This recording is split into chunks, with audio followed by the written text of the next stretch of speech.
ಆತ್ಮಶಕ್ತಿಯೊಂದಿಗೆ ನಮ್ಮೊಳಗಿನ ಆತ್ಮ ಮತ್ತು ಪರಮಾತ್ಮನ ಸಾಕ್ಷಾತ್ಕಾರಕ್ಕೆ ನಮ್ಮೊಳಗಿನ ಆತ್ಮ ನಿರೀಕ್ಷಣೆಗೆ ಮಾಡಿಕೊಳ್ಳುವಂತದ್ದು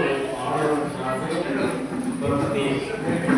ಈ ಹಿನ್ನೆಲೆಯಲ್ಲಿ ಭಕ್ತರಿಗೆ ಭಗವಂತ ಸಾಕಷ್ಟು ಪರೀಕ್ಷೆಗಳನ್ನ ಮಾಡ್ತಾರೆ. ಎಂತೆಂಥ ಪರೀಕ್ಷೆಗಳನ್ನ ಮಾಡ್ತಾರೆ ಅಂದ್ರೆ ಗಂಧವನ್ನ ಸಾಗರಕ್ಕೆ ತಿಪ್ಪಿದ ಹಾಗೆ, ಕಪ್ಪನ್ನ ಕರೆದ ಹಾಗೆ ಅನೇಕ ರೀತಿಯಲ್ಲಿ ಜನರ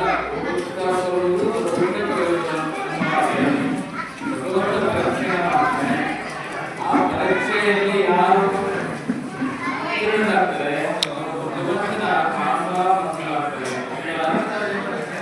ಯಾರು ಸ್ವಚ್ಛಾರಿತವನ್ನ ಕೊಡ್ತಾರೆ, ಭಕ್ತಿಯಿಂದ ಕೃಷ್ಣ ದುರಾಚಾರವನ್ನು ದೂರ ಮಾಡ್ತಾರೆ, ದೂರ ಮಾಡ್ತಾರೆ, ಸಂಘಟನೆಗಳನ್ನ ಕೈಗೂಡಿಸಿಕೊಂಡ್ರೆ ಅವರು ದೇವಾಲಯ ಮುಗಿದವರಿಗೆ ಆ ದೇಹನೇ ದೇವಾಲಯ ಆಗುತ್ತೆ.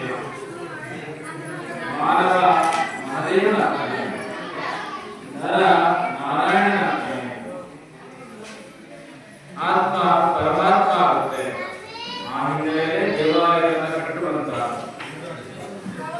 ಮೊದಲೆಲ್ಲ ಹತ್ತಳ್ಳಿಗೆ ಒಂದು ದೇವಸ್ಥಾನ ಆಗ್ತಾ ಇತ್ತು, ನವಟಳಿಗೆ ಒಂದು ದೇವಸ್ಥಾನ ಆಗ್ತಾ ಇತ್ತು. ಈಗ ಹಳ್ಳಿಗೆ ಬೀದಿಗೆ ಒಂದು ದೇವಸ್ಥಾನ ಆಗ್ತಾ ಇದೆ. ಆದ್ರೆ ನಿಜವಾಗ್ಲೂ ಸಂಖ್ಯೆ ಕಡಿಮೆ ಆಗ್ತಾ ಇದೆ. ಭಕ್ತಿಯ ಮಾರ್ಗ ಗೊತ್ತಿರದೆ, ಭಕ್ತಿಯ ಆಚರಣೆ ಗೊತ್ತಿರದೆ, ಕೇವಲ ಆರಾಧನೆ ಅಥವಾ ಆಡಂಬರ ಪ್ರಾರ್ಥನೆ ಭಕ್ತಿಯ ಕಾಲದಲ್ಲಿ ನೈಜ ಭಕ್ತಿಯನ್ನು ನಾವು ಕಂಡುಕೊಳ್ಳಬೇಕಾಗಿದೆ. ಭಗವಂತನಿಗೆ ಆಧ್ಯಾತ್ಮಿಕವಾದ ಅಂತರಂಗದ ಸಂಬಂಧವನ್ನ ಕಟ್ಟಿಕೊಳ್ಳಬೇಕಾಗಿದೆ. ಅಂತ ಕೆಲಸವನ್ನ ನಮ್ಮ ಪ್ರತಾಪದವರು ಮಾಡ್ತಾರೆ. ಯಾವಾಗ ಹೇಳ್ತಾರೆ ಹುಡುಗ ಬಹಳ ಕಾಯಕವಿರುವಂತ ಕಾಯಕದಲ್ಲೇ ಕೈಲಾಸವನ್ನ ಕಟ್ಟಿಕೊಳ್ಳುವಂತ ಪ್ರಯತ್ನದಲ್ಲಿ ಚಿಕ್ಕದಾಗಿ ಬಿಡೋದು ದೊಡ್ಡದಾಗಿ ಬಿಡ್ತಾನೆ. ನಾನು ಬಿಡಲಿಕ್ಕೆ ಏನಾದ್ರು ಮಾಡಬೇಕಿಲ್ಲ ಅಂತೇಳಿ ದೈವಕ್ಕೆ ಹೋಗಿ ನಾನು ಹುಟ್ಟಿದ ಊರಲ್ಲೇ ದೇವಸ್ಥಾನ ಕಟ್ಟಿದ್ದಾನೆ. ನಿಜವಾದ ದೇವರ ಮಕ್ಕಳಾಗಿದ್ದಾನೆ ಪ್ರಕಾಶ ಅಂತೇಳಿ. ಹಳ್ಳಿಯಲ್ಲಿರುವ ದೇವರಂತೂ ನೋಡೋದೇ ಬಹಳ ಕಷ್ಟ ಆಗಿದೆ. ಹುಟ್ಟಿದ ಊರಲ್ಲಿ ದೇವಾಲಯಕ್ಕೆ ಆಶ್ರಯ ಕೊಡೋದಕ್ಕಾಗಿ ಎಲ್ಲ ಭಕ್ತರಿಗೆ ಅನುಕೂಲ ಉಂಟಾಗಲಿ, ಲೋಕ ಕಲ್ಯಾಣ ಉಂಟಾಗಲಿ ಅಂತೇಳಿ ನಿಸ್ವಾರ್ಥವಾಗಿರುವಂತಹ ಕಾರ್ಯವನ್ನ ಪ್ರತಾಪ ಮಾಡ್ತಿದ್ರೆ ಇದು ಭಕ್ತಿಯ ಮತ್ತೊಂದು ಬದಲಾಗಿದೆ. ಇದನ್ನೇ ಸಿದ್ದರಾಮಯ್ಯರು ಬಸವಣ್ಣನವರು ಹೇಳಿದಂತಹದ್ದು ಕಾಯಕ ಮತ್ತು ದಾಸೋಹ. ನೀವು ರಸ್ತೆಗಳ ಗಟ್ಟಿಯವರನ್ನು ಬೇಕು, ಆ ರಸ್ತೆಗಳಿರುವುದನ್ನ ಒಂದಿಷ್ಟು ಭಾಗ ದಾನ ಧರ್ಮ ದಾಸೋಹನ ಮಾಡಬೇಕು, ಸಾಮಾಜಿಕವಾಗಿ ಸದುಪಯೋಗ ಪಡಿಸಬೇಕನ್ನ ಸಿದ್ದರಾಮಯ್ಯರು ಆ ತತ್ವದಲ್ಲಿ ಪ್ರತಾಪಗಳು ಹೇಳಿದ್ದಾರೆ. ಹಾಗೆ ಆತ್ಮಕಲ್ಯಾಣ ಆಗುತ್ತೆ, ಅವರ ಮೂಲಕ ಲೋಕ ಕಲ್ಯಾಣ ಉಂಟಾಗ್ತಾ ಇದೆ.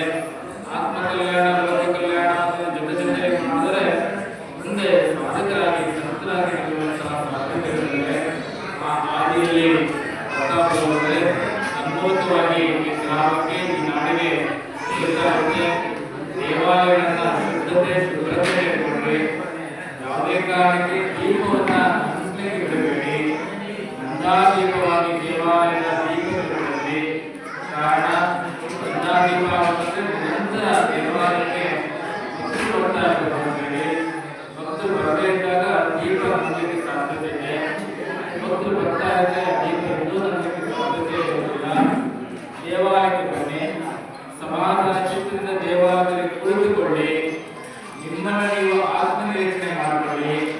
ನಾನು ಏನನ್ನೆಲ್ಲ ತಪ್ಪನ್ನ ಮಾಡಿದ್ದೇನೆ, ಆ ತಪ್ಪುಗಳನ್ನು ಇನ್ನಿಂದಲೇ ಸರಿಪಡಿಸಿಕೊಳ್ಳುತ್ತೇನೆ, ಸರಿಪಡಿಸಿಕೊಂಡು ಹೊಸ ಮಾನವನಾಗಿ ಇಲ್ಲಿಂದ ತೆಗೆಯುತ್ತೇನೆ ಅಂತೇಳಿ ದೇವಾಲಯದಲ್ಲಿ ಭಗವಂತನ ಹತ್ರ ಅಂತರಂಗ ಎಂತ ಮನಸ್ಸು ಬಿಚ್ಚಿ ಮಾತನಾಡಿಕೊಳ್ಳಿ. ಮನಸ್ಸನ್ನ ಪರಿವರ್ತನೆ ಮಾಡಿಕೊಳ್ಳಿ. ಆತ್ಮನಿರೀಕ್ಷಣೆ ಮಾಡಿಕೊಂಡು ನೀವು ಪರಮಾತ್ಮನ ಸಾಕ್ಷಾತ್ಕಾರ ಮಾಡಿಕೊಳ್ಳಿ. ಈ ಕಾರ್ಯ